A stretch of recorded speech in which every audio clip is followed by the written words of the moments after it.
Welcome back, everybody. It's your time to EdUp on the EdUp Experience podcast, where we make education your business. We got a special guest with us today. And on the mic, before I get to our guest slash co-host slash second host, I guess I'm not even sure how to introduce this freaking guy. I don't know. Is co-founder of the EdUp Experience, Elvin Freitas. Elvin decided to get on the mic. Thanks, Joe. Always happy to be back. Welcome back to the mic, Elvin. The rarity of us being on a microphone together, super rare. Very rare. It's only because we have this guest on. That's a special guest slash host of his own podcast on the EdUp Experience Network. Let's get him in appropriately here, ladies and gentlemen. Yeah, baby. Let's Dr. go. Chuck Ambrose. He is the host of EdUp Insights and current something with Husch Blackwell Consulting, primary education person. Chuck, what's happening? How are you? Oh my goodness! What primary education person, is that a real thing? Just old guy, right? Elder. But that's awesome. Today I am a student. I am learner. I am mentee of Joe and Elvin. Right. So. And now you're hosting EdUp Insights. Pod one. You've taken over a really critical podcast on the EdUp Experience Network using your background. Previous background as college president, been in higher ed for 47 years, however many years you've been in higher ed. Hold on. 47 years. Let's say over Let's stop 40. right there for a Let's second. say over 40. Just Holy. to be, over 40. That's like four decades. And look how good shape he's in. We were just talking about that when you were over here. We said, Chuck's in good freaking shape. Like, what is he doing? Dude, I'm 50, by the way. He's been in 47. You're that not, tells you I'm 50 you're years not old. I'm 50. No, you know that SNL? I'm 50. That's me. You look good So too. 47. Wow, man. God bless you, bro. That's amazing. Okay. I'm sorry. Right. And wait, and you've been president multiple times, right? 3 times. Yeah. Go for it. Tell 25 years. Glutton Tell for us. punishment. 25 years as either a president or CEO. So that's a quarter of a century. This is crazy. Yeah. Well, privilege, right? To serve and, appreciative not only to be guest and co-host Joe along the way. You co-hosted with me, I don't know how many times, probably 15, 20 times. Even have a mug. Yeah, you do. That's You right. have one of the very, very few mugs left. A rare, right? Mug Yeah. Not holder. many people have a correct. That is correct. But to join, and I told you to be invited to be a part of it and to extend knowledge and talk to some of your best friends about the future of higher ed. Trying to make insights right. Let's get beyond the things we hear every day. Let's get beyond the problems and create the future. So it's been a good start. You really have, I have to say, and to tell the story appropriately to everybody listening. First of all, go download EdUp Insights. The work Chuck is doing is great. But when I called him, I was like, previously our host of EdUp Insights, Dr. Bill Pepicello, former president of University of Phoenix, he had done, I don't know how many episodes, like 100 and something episodes. He had done it for almost 4 years. He retired. We couldn't even get him like on the phone. He was in Switzerland or in the jungle in Africa somewhere. Drinking a mimosa. In the Amazon rainforest, drinking mimosas. And we said, what other person do we know that is just jaded enough, just jaded enough to take on a podcast and tell a story. But I immediately thought of you, Chuck, because of course you were experienced as a co-host, but for anybody that hasn't done it before, if you're doing enough of these episodes as a host or a co-host, the amount of experience you get on how to ask questions, how to pull out insights, how to prepare your third question before you ask your first, it is actually really crazy the amount that you can learn. And Chuck, I was like, Chuck, you want to do this, man? You want to get on this? You want to take this over? He's like, I don't know, man. Let me think about it. I'm like, what do you really do? You have so much time, man. No, he's got a full-time job. I mean, he's kind of him and hawed. And then 48 hours later, I get an email that says I'm in. And then the rest is history. You've had great guests, great insights. It's been great. Great support, right? So got to give Elvin a lot of props, right? Because the first time for everything. There's a lot to putting on a podcast that, if you've never done it, but you both are you're great role models, encouragers. I've got Billy Ebel, who works with me at Husch Blackwell Consulting, who really enjoys it as much as I do from the creative side, right? To kind of push it out. I think one of the hesitations, I do work with 1,000 attorneys, right? So just bringing that into my scope, needed to think about making sure it was aligned with our work. And did you say 1,000 attorneys? Isn't that something, right? That's a lot. Welcome to the jungle. But what I can say within the higher ed group, and of course, when we're here at Middle States and we've been engaged with them as a thought partner, the best higher education attorneys in the business, right, who really know the work and support it. So it's been great to integrate that into who you are and what you're doing, especially as a new consulting group. But the guest, Joe, right, it's just a matter of learning with them, right, and listening to their stories. I always start with the same question. Tell me about what was college's impact on you, because you want to know. Right? That is good, yeah. What lights the spark, and so people like Sarah Goldrick-Robb, our first episode. She's just that was a good one. I liked that one a lot. She's just such a deep thinker, and I'll confess, all my guests to this point either encourage me or put thoughts out there, strategies that I led to, right? Somebody like Jamie Marasotis at Lumina, I've told him many times that the 2025 goal was something that you could align outcomes, do what's right for students. So these are people that I've leaned in on and now want to share with everybody else. So it's a great opportunity. Unlike the EdUp experience that is, it's more like a crash course. Or train wreck. If you go on EdUp Insights, it starts with this. I want to ask you a bunch of questions. And I want to have them answered immediately. No. That's what I don't have, right? Joe brings something that very few bring, and the timing's excellent. You're going to get there, my friend. Right. You'll end up with one of these PodTrack P8s, and you'll be hitting these buttons just like me. Ladies and gentlemen, I'm Elvin Freitas, co-founder. You have anything to say? Chuck, I want to know more about the company because you said it's recent. How recent are we talking about? What's the story there? I want to learn more. It's a great story because the higher ed practice, Haley Hansen, our principal, started it 25 years ago and built the legal practice around full comprehensive service.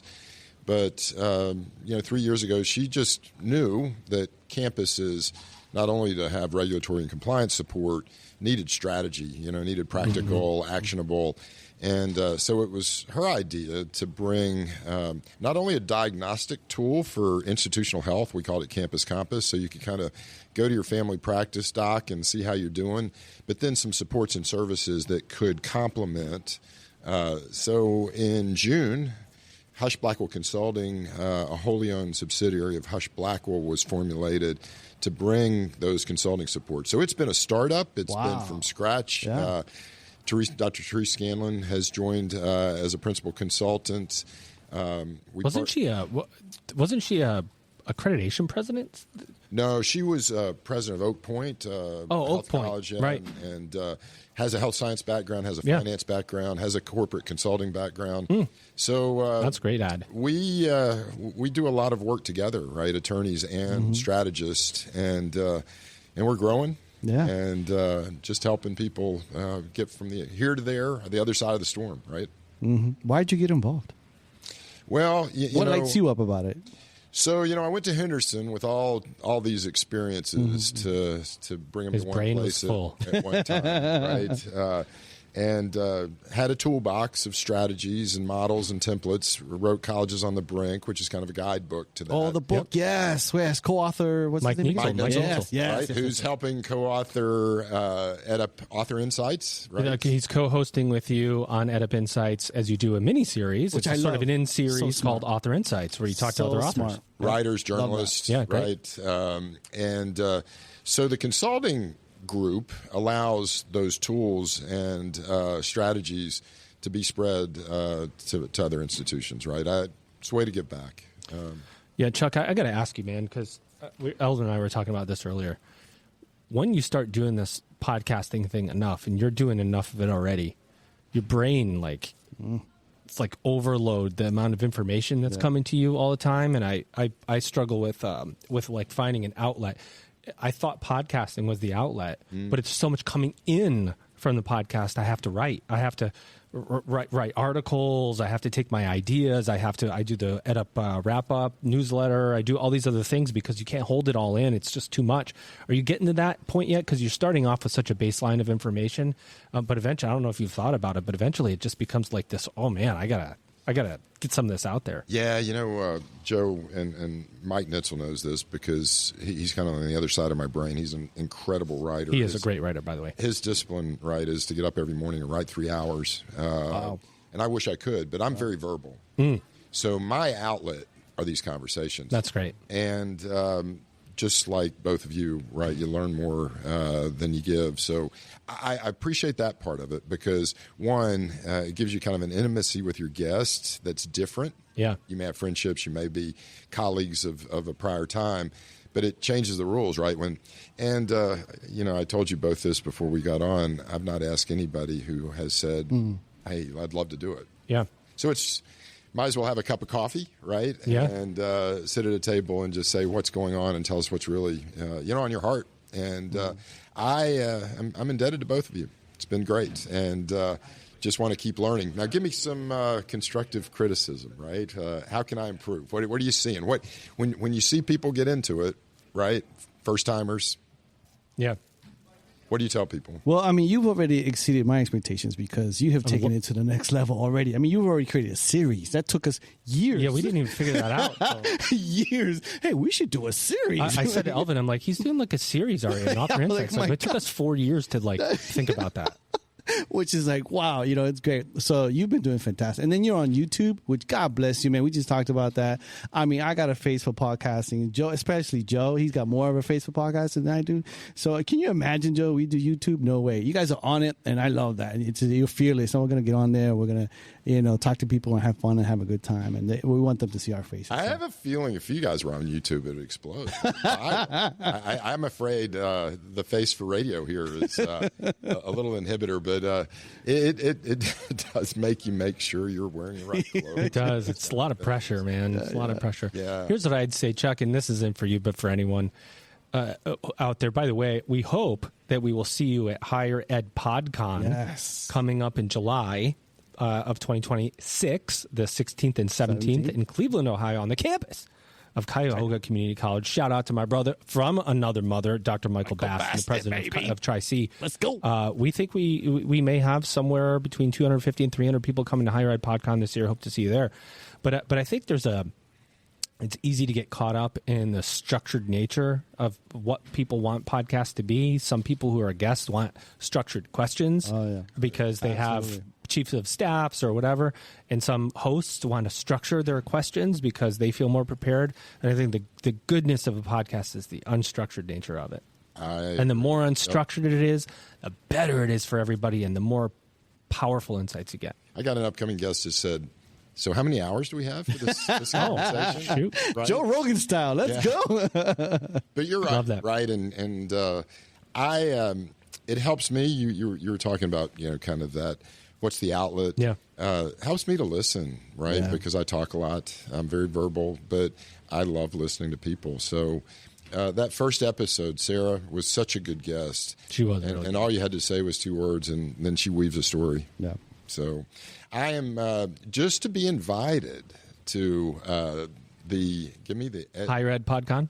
PodCon. Higher Ed PodCon. Feeling now, of course, I don't have the vest or the blazer or the hat. The audience doesn't know this, but we have some new branded materials. You'll check out LinkedIn. You'll see new branded EdUp materials. Shout out to Antonella Salustio. Antonella. Personal, my wife, who goes, you guys need to update your looks. Who will never listen to this, but still. Yeah. That's true. Even to be, even to be in the club. So I want to keep learning and. If I can learn this summer in Cleveland, I'll come. Wait, I got one for you. One for you. So he's got 2 minutes. He's got to go. Don't make him late. EdUp Insights. What's the number one insight you've taken away so far from all the shows you've done? What's something like you're like, That's a good question. Hard question. I did not even think about that. Yeah. Come on, mind-blowing moment here. Let's go. What do you got? I'll give a kind of a foreshadow of an upcoming episode. A little personal interest in this. But Kiko Suarez, very prolific writer, leadership org. He's really counseling people that their third act can be their most productive. right? So you have a lot of people with a lot of experience, generational shift, right, and leadership, who think they're headed to the barn, and maybe it's only the front door. Right? So I like that. pretty powerful. I like that optimism. I love that. Jamie with the new Lumina Gold, Credentials with Values, right? Paul Glastrick saying that, hey, accountability, right, is a good thing. Yep. We shouldn't push back on it, but let's measure the things that matter most. Oh, I like that, yes. Right? So every episode, right? There's always a good insight. Yeah. EdUp Insights. Just like we've learned from EdUp experience. And again, let me just say thank you, right, for the invitation. The friendship, right, and the fun, right? We make it fun to be in higher ed. Thank you, Chuck. Well, there you have it, everybody. You're going to hopefully see this episode both on the EdUp Experience and EdUp Insights at some point with our guest / co-host / host of EdUp Insights. Here he is, Dr. Chuck Ambrose, the one and only, and you've just EdUp'd.